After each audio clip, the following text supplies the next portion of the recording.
अस्सलाम वालेकुम। आज का हमारा टॉपिक है ऑर्गेनिक और नॉन ऑर्गेनिक। कल एक पोस्ट नज़र से गुजरी कि आप जो बीज देते हैं वो ऑर्गेनिक है या नॉन ऑर्गेनिक है। मैंने नीचे स्माइली फेस पास किया और उन भाई साहब को जवाब दिया कि बीज ऑर्गेनिक और नॉन ऑर्गेनिक नहीं होते। फिर उस भाई साहब ने सवाल पूछा कि फिर आप यहाँ पे लोग खादें क्यों इस्तेमाल करते हैं?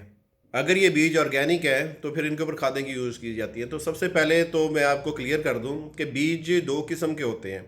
एक होते हैं हाइब्रिड और दूसरे होते हैं नॉर्मल ओपी, जिनको देसी सीड बोला जाता है। देसी सीड आप एक टमाटर का फ्रूट निकालते हैं, उसमें से सीड निकाल लेते हैं, तो वो सीड आप लगाएंगे तो उनको देसी कहा जाता है। लेकिन देसी क्यों कहते हैं ये तो मुझे भी समझ में नहीं आई। हालांकि बाज़ औक़ात वो हाइब्रिड के ही उसमें चला जाता है। तो मैं आपको डेफिनेशन बताता हूँ कि हाइब्रिड और देसी सीड होता क्या है। इसके बाद हम आएंगे ऑर्गेनिक नॉन ऑर्गेनिक पे। तो हाइब्रिड जो होता है ये दो जो है जीन्स, दो जीन्स यानी जो दो वैरायटियाँ। अगर आपके पास टमाटर की दो वैरायटियाँ, एक की जड़ बहुत अच्छी है, उसको बीमारियाँ कम लगती हैं, और दूसरे के ऊपर फ्रूटिंग का बहुत ज़्यादा होती है लेकिन उसकी उसके ऊपर बीमारियाँ बहुत लगती हैं, तो आपको क्रॉस पोलिनेशन करेंगे दो वैरायटियों का बाई हैंड, मेल और फीमेल का। मेल और फीमेल का जब आप क्रॉस पोलिनेशन करेंगे तो उनकी जीन में जो तब्दीली होएगी उससे जो आगे जो उससे जो फ्रूटिंग होएगी वो या तो बहुत अच्छी जाएगी या वो उसके ऊपर मदर प्लांट के ऊपर चली जाएगी या फादर प्लांट के ऊपर चली जाएगी। तो उसको आप ट्रायल करने के बाद आप एक वैरायटी सेलेक्ट करते हैं जिसमें फ्रूटिंग ज़्यादा होती है, जिसमें बीमारियां कम होती हैं, जो जल्दी रिप हो जाती है, जो कम टाइम में तैयार हो जाती है। तो ये इस चीज़ को जो है हाइब्रिड कहेंगे। तो क्या हम हाइब्रिड सीड खुद तैयार कर सकते हैं? जी, खुद तैयार कर सकते हैं। आप दो वैरायटियों को लेके उनकी क्रॉस पोलिनेशन करें, उनसे जो बीज तैयार होएगा, फल तैयार होएगा, उससे बीज तैयार होएगा, उसको ट्रायल लगाएं। ट्रायल लगाने के बाद आप उसको सॉर्ट आउट कर लें कि क्योंकि इसमें होता क्या है, सीड के ऊपर आप बाज़ार से एक टमाटर लेते हैं, वो टमाटर आप लगा देते हैं, ठीक है, वो चाहे हाइब्रिड से तैयार हुआ था सीड, वो जो टमाटर था, जब वो आप टमाटर लगा देंगे तो उस टमाटर से आगे ये चांस है कि या तो वो अपने मदर के ऊपर जाएगा या अपने फादर के ऊपर जाएगा। तो मदर और फादर की दोनों खसूसियात ले के वो हाइब्रिड जो तैयार हुआ था या उसके ऊपर भी जा सकता है। तो इस तरह होता है। तो ये एक दो नस्ल तक तो वो बीज ठीक चलते हैं, अच्छी पैदावार देते हैं, लेकिन उसके बाद उसमें से जो है वो अपने आबाओ अजदाद के ऊपर जाने के चांसेस ज़्यादा हो जाते हैं, क्योंकि वो आप एक सीड से जब टमाटर तैयार करते हैं वो ज़्यादा हो जाते हैं। वो मदर प्लांट था तो वो ज़्यादा तैयार हो गए, फादर प्लांट है वो ज़्यादा हो गए, वो मिक्स है।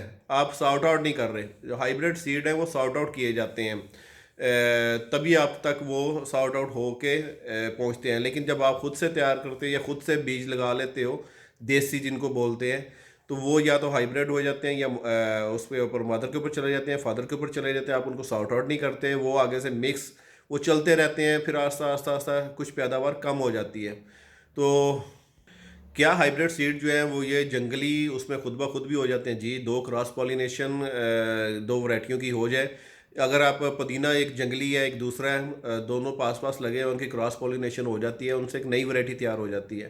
तो इसी तरह ही ये नस्लें तैयार हुई हैं। ये पहले तो जो जब शुरू में जब ये ज़मीन बनी होएगी तब तो बहुत कम नस्लें थी। जैसे कि मकई ले लें, मकई आज भी जंगली जो है उसका सिट्टा इससे ज़्यादा नहीं होएगा, 1 इंच 2 इंच से ज़्यादा नहीं होता। उसमें वो जीन में तब्दीलियाँ हो के आज जो हमारे पास मकई आती है उसका सिट्टा देखें कितना लंबा होता है। और जंगली मकई के ऊपर बहुत सारे सिट्टे लगते हैं, जबकि हाइब्रिड्स के ऊपर 1 2 या 3 लगते हैं, इससे ज़्यादा नहीं होते। क्योंकि बाज़ औक़ात क्वांटिटी नहीं देखी जाती, क्वालिटी देखी जाती है, और बाज़ औक़ात जो है ना क्वांटिटी देखी जाती है। तो हाइब्रिड सीड में थोड़ा-सा एक मसला ये होता है कि टेस्ट का थोड़ा-सा फ़र्क आ जाता है। देसी का टेस्ट और हाइब्रिड का टेस्ट में फ़र्क है, इसलिए लोग जो है वो देसी को तरजीह देते हैं। लेकिन देसी बीमारियों के ख़िलाफ़ क़ुव्वत मुदाफ़ियत कम करता जा रहा है। लेकिन अब हो क्या रहा है कि जितने ये मल्टीनेशनल कंपनियां जो इंटरनेशनल कंपनियां हैं ये म्यूटेशन कर रही हैं जीन के अंदर। तो जीन के अंदर म्यूटेशन करने के बाद वो आपको हाइब्रिड सीड देती हैं, उससे आप आगे सीड नहीं तैयार कर सकते। जैसे कि खीरा है, अब खीरे के अंदर सीड ही तैयार नहीं होता, देसी खीरे में सीड तैयार होता है, जो ये दूसरा आता है इसमें सीड तैयार नहीं होता। तभी तो किसान को 1 एकड़ का सीड 1 लाख रुपए में पड़ता है। तो इस तरह ये मल्टीनेशनल कंपनियां जो हैं ये आपसे खेल रही हैं, आपका सारा सरमाया ये ले जाती हैं और आपके पास बहुत कम पैसा बचता है। तो इस तरह आप अपना बीज खुद तैयार करें तो इन मल्टीनेशनल कंपनियों के रहमो करम से भी बच सकते हैं।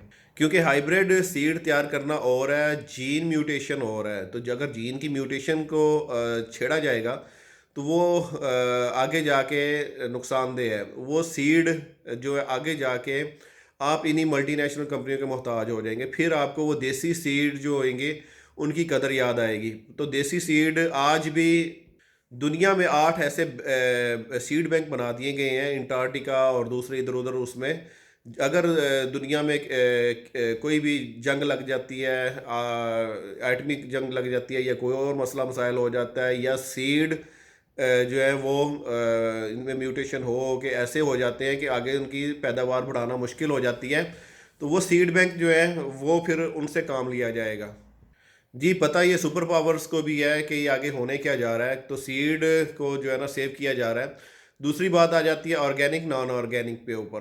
तो ऑर्गेनिक वो होता है जो ज़मीन में से एज इट इज़ उसमें से निकले, कुदरती फॉर्म में पैदा हो, नेचुरल उसमें पैदा हो और नेचुरल ही उसमें से उसकी फल आप लें, उसको ऑर्गेनिक कहते हैं। जैसे कि हाइड्रोपोनिक जो है वो पानी में आप लगाते हैं सब्जियां, इसके ऊपर भी पेस्टिसाइड वगैरह यूज़ नहीं होती, लेकिन ये ऑर्गेनिक नहीं होती जी। इसके ऊपर बहुत बड़ा इख्तलाफ है ऑर्गेनिक और नॉन ऑर्गेनिक के ऊपर। मिट्टी होना, सॉइल होना, पत्ते होना या गोबर खाद होना या पत्ते खाद होना, ये नेचुरल एलिमेंट जो ऑर्गेनिक एलिमेंट है इनका होना लाजमी है ऑर्गेनिक होने के लिए।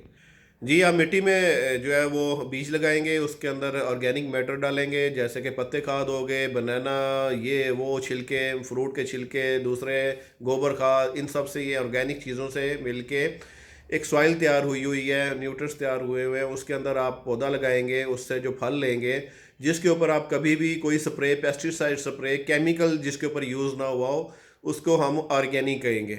जहाँ पे आप केमिकल यूज़ कर लेंगे, प्रोसेस्ड फर्टिलाइज़र यूज़ कर लेंगे, वो नॉन ऑर्गेनिक हो जाएगी जी। ये थोड़ी सी एक डेफिनेशन है। प्रोसेस्ड केमिकल, प्रोसेस्ड जो न्यूट्रिएंट्स हैं वो हाइड्रोपोनिक में यूज़ होते हैं, तो इसलिए वो नॉन ऑर्गेनिक है। ऑर्गेनिक और नॉन ऑर्गेनिक में सबसे जो बड़ा मसला आता है बीमारियों का कंट्रोल होता है। तो बीमारियों का कंट्रोल पेस्टिसाइड यूज़ किए हुए बहुत आसानी से हो जाता है। जबकि ऑर्गेनिक में आपको सोच जतन करने पड़ते हैं। ऑर्गेनिक में आपको पेस्टिसाइड बनाने के लिए ऑर्गेनिक चीज़ें ही यूज़ करनी पड़ती हैं, ना कि कोई केमिकल यूज़ करना पड़ता है, कोई जहर नहीं यूज़ करना पड़ता।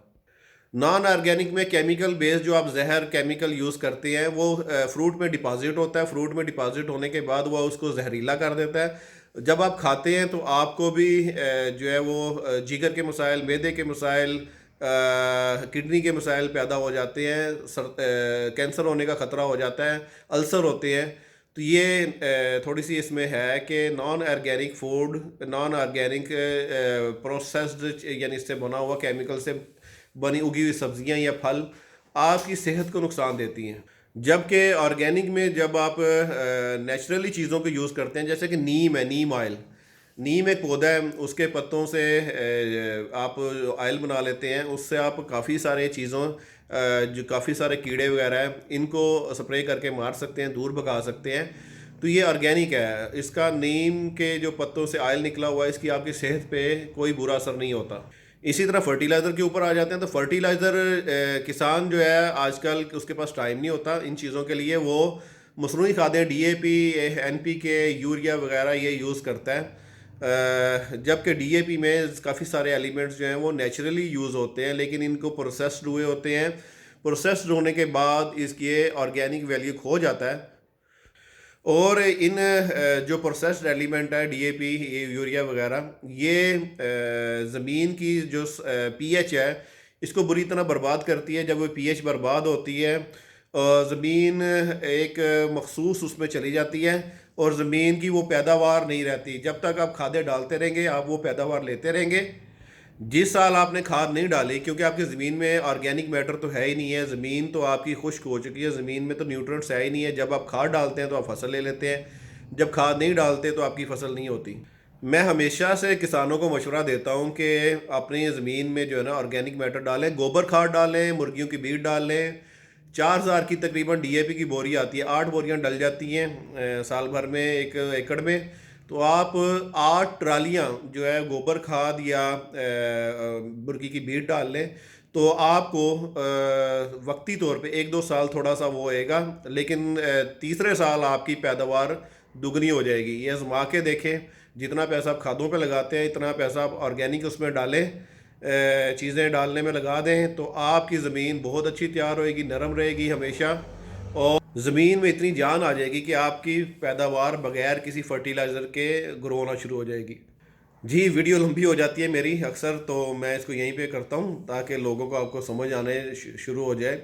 इसको फिर दोबारा एक दूसरा टॉपिक मैं बना लूँगा। तो एक गुजारिश होती है कि वीडियो को मेरी ना आगे शेयर कर दिया करें ताकि ज़्यादा से ज़्यादा लोगों तक पहुँच जाए और उनका जो है ये सब्जेक्ट क्लियर हो जाया करे। एक मेरी थोड़ी सी कोशिश अब ये होना शुरू हो गई है कि मैं अब एक यूट्यूब चैनल हमने बनाया था उसको हम प्रमोट करने लगे हैं।